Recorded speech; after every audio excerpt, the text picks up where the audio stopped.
Well, ladies and gentlemen, Assalamu alaikum wa rahmatullahi wa barakatuh. Today we will discuss about question number 2 of exercise 6.3. So let's go.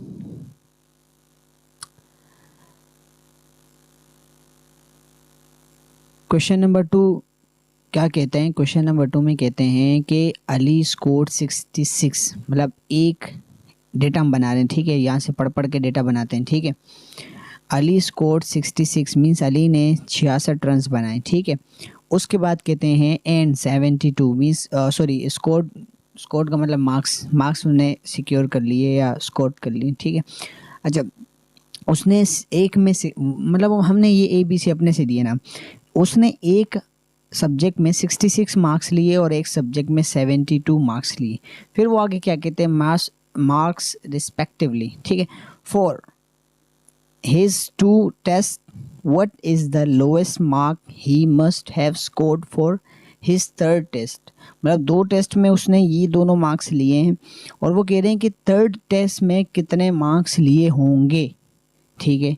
तो वो हमें मालूम करने 3rd, ठीक है। उसके बाद क्या कहते हैं? If an average score of at least 75 is required, means कि उसने 75 एवरेज लेनी है। तो इसका मतलब है कि एवरेज हमें गिवन है, एवरेज है 75, ठीक है। उसके बाद चलते हैं सोल्यूशन की तरफ। सोल्यूशन देखो, हम क्या करेंगे? हम फार्मूला लगाएंगे, कौन सा? एवरेज का, ठीक है। एवरेज का फार्मूला हमें क्या कहता है? एवरेज का फार्मूला हमें कहते हैं कि जितने भी नंबर्स हो, जैसे यहाँ पे 3 नंबर्स हैं, 3 टेस्ट है, तो जितने भी टेस्ट हो उनको ऐड करो और उनके नंबर से डिवाइड करो। मीन्स ये 3 टेस्ट है, 1 2 3, तो हम डिवाइड करेंगे 3 से। और अगर ये 4 टेस्ट होते तो हम यहाँ से डिवाइड करते हैं 4 से, ठीक है। अब हमने क्या किया? ए टेस्ट में हमें पता था 66 है, तो उस ए की जगह हमने लिख दिया 66। अब बी की जगह पर हमने लिखना है 72, तो हमने लिख दिया 72, ठीक है। और सी का हमें नहीं पता, तो हमने सी को एज इट लिख दिया। और एवरेज का भी हमें पता है कि एवरेज कितने के बराबर था? 75, तो वहाँ भी 75 लिख दिया, ठीक है। अब हमने क्या करना है? हमने ये सी फाइंड करना है, सी, ठीक है। देखो, सी को हमने फाइंड करना है, तो हम इस सी को सेपरेट करेंगे। सेपरेट करने का ये तरीका होता है कि अगर होल पूरे से कोई नंबर डिवाइड हो रहा हो तो सबसे पहले इसको उधर भेज दो, दूसरी तरफ, ठीक है। तो हमने क्या किया? हमने सबसे पहले इस 3 को भेज दिया वहाँ, ये वहाँ जाके मल्टीप्लाई हुआ। ये 66 और 72 आपस में प्लस हो रहे हैं ना, ये तो हो सकते हैं प्लस, तो ये दोनों अभी आपस में प्लस हो गए। अब ठीक है, अब आगे देखें, ये दोनों जब मल्टीप्लाई हुए तो हमारे पास आंसर आया 225। अब ये देखें, ये हमें सी अलग करना है ना। अब सी के पास एक्स्ट्रा है 138, तो ये 138 हमें यहाँ नहीं चाहिए, हमें इसको दूसरी तरफ भेजना है। तो जब हम यहाँ से किसी चीज़ को एक यहाँ पे प्लस हो, उसको उस तरफ भेजेंगे तो यहाँ वहाँ जाके क्या हो जाएगा? माइनस हो जाएगा। इसी तरीके से देखें, सी हमारे पास हुआ, जब ये 225 माइनस हुआ 138, तो हमारे पास आंसर आया सी इज इक्वल्स टू 87। हम सी यहाँ लिखे या इस तरफ लिखे, कोई प्रॉब्लम नहीं है, तो ये हमारा आया आंसर, ठीक है। अब चलते क्वेश्चन नंबर 3 की तरफ। देखो, क्वेश्चन नंबर 3 को थोड़ा सा समझना है, इसीलिए मैंने इसको पार्ट्स में तोड़ तोड़ के समझाया है, ठीक है। अब देखिए, हमने सबसे पहले पढ़ा है यहाँ से लेकर, ये देखो 3 times the sum of a number, मतलब 3 times of the sum of a number. एक नंबर है जिनको हम, देखो 3 टाइम्स, 3 का मतलब है कि 3, टाइम का मतलब मल्टीप्लाई, तो मतलब है 3 मल्टीप्लाई, ठीक है। यहाँ तक समझ आया, ठीक। उसके बाद क्या है? उसके बाद है सम ऑफ, मीन्स कि 2 नंबर जमा हो रहे हैं। सम का मतलब है 2 नंबर जमा हो रहे हैं जिनसे मल्टीप्लाई हो रहा है कौन? 3। 2 नंबर जमा हो रहे हैं, इनसे मल्टीप्लाई हो रहा है 3। अब वो 2 नंबर कौन कौन है? एक तो नंबर है, नंबर का मतलब है हमें नहीं पता, उसको हम ए कह दे, बी कह दे, सी कह दे, डी, कुछ भी कह दें। लेकिन यहाँ पर मैंने इसको क्या कहा है? एक्स। देखो, अभी मैं आपको समझाता हूँ।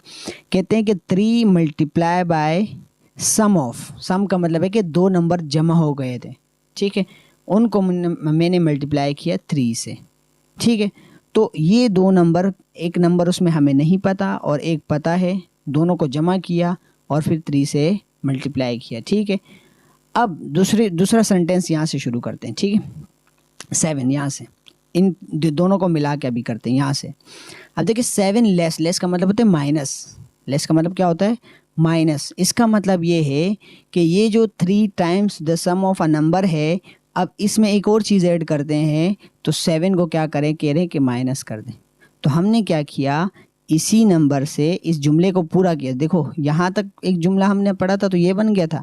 अब वो कह रहे हैं 7 लेस देन, 7 इससे लेस कर दो, माइनस कर दो, ठीक है, तो हमने माइनस कर दिया।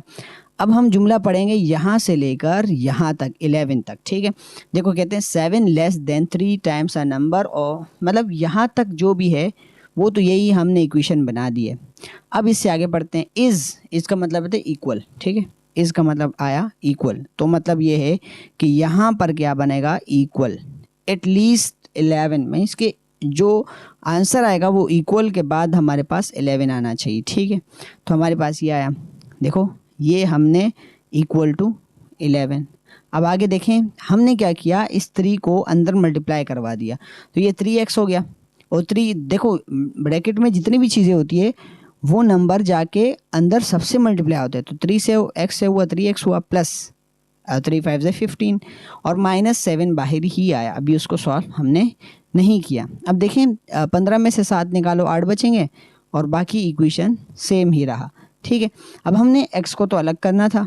अब इसके पास 8 है यहाँ पे मौजूद, इसको हम क्या करेंगे, दूसरी तरफ भेज देंगे। यहाँ पे प्लस में है, उस तरफ जाके क्या हो जाएगा, माइनस। और 11 में से आप 8 माइनस करेंगे, यहाँ 3 बचेगा, सॉरी, ठीक है।